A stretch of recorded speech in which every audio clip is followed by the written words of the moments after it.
Hey guys, it's Goldwing Blue 2012 coming to you from the garage again. One of the things I want to talk about today, this is a question that comes up a lot, especially with the new Goldwings coming out, the new 2018, 2019, is what year Goldwing is the best? Wow, what a topic of discussion this is. So, if you're a Goldwing guy like me, you know a little bit about the history. Obviously started in 1975 with about 1,000 cc engine. It's really kind of a plain bike. When the Goldwing came out, it was really very, very plain, but it was a bigger engine than most. I mean, back in the 70s, if you had a 750, that was a gigantic bike. Now I've got a V-twin 1900 sitting here, and it's more of an average bike. So then in the 80s, I think it was 1982, the Aspen Cades came out.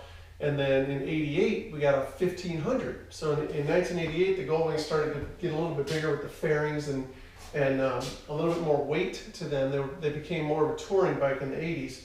Really, the Aspen Cade was one of the first ones. And the Goldwing really started to become more of a traveler's bike, touring bike.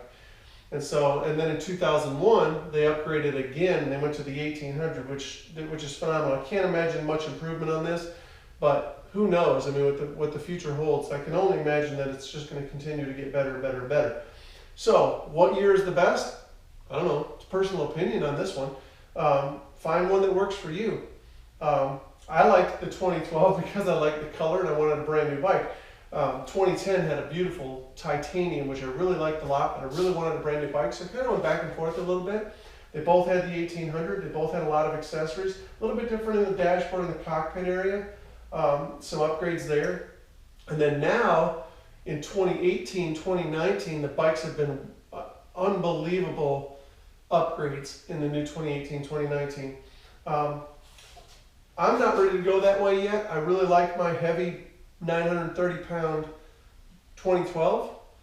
The new bikes are 95 pounds lighter. They still have the same engine with a little bit of upgrade to it as far as power. They lost a little bit in the cargo area, so like I still have the larger trunk here and the larger saddlebags in the back. But this really comes down to personal preference. All Goldwings are great motorcycles in my opinion. So what works best for you may not work best for me. I like a really, really heavy bike because when I get out on the highway and I want to set the cruise at 75 and just go, there's nothing better than a big heavy bike. The newer bikes I think are geared towards the younger rider. I'm 51. But I wish I had found this when I was 21. Couldn't afford it. and of course I thought it was too much motorcycle, which it really is for a beginner. This is certainly not a beginner's motorcycle.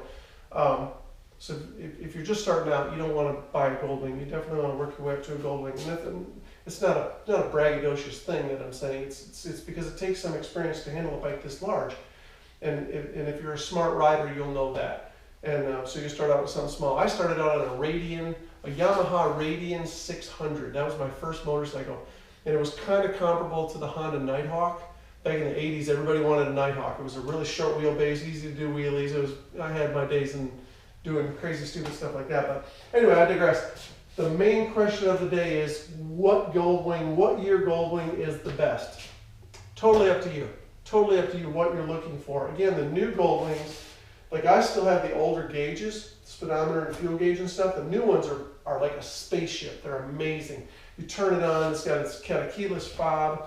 It's got, if you haven't seen the new Goldwing, go look at it. It's just a phenomenal bike. I haven't ridden it yet, but I've seen some of the reviews on it.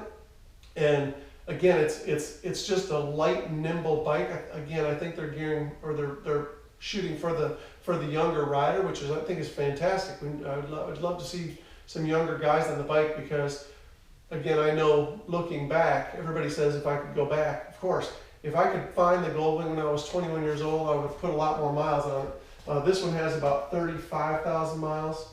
I've got about 130,000 total motorcycle miles under my belt. And I'd love to have had all of them on the Goldwing. It's just a phenomenal motorcycle. I've been all over the country on this bike except for way out west. I haven't been past the Rockies, which I really hope to do in the next couple of years.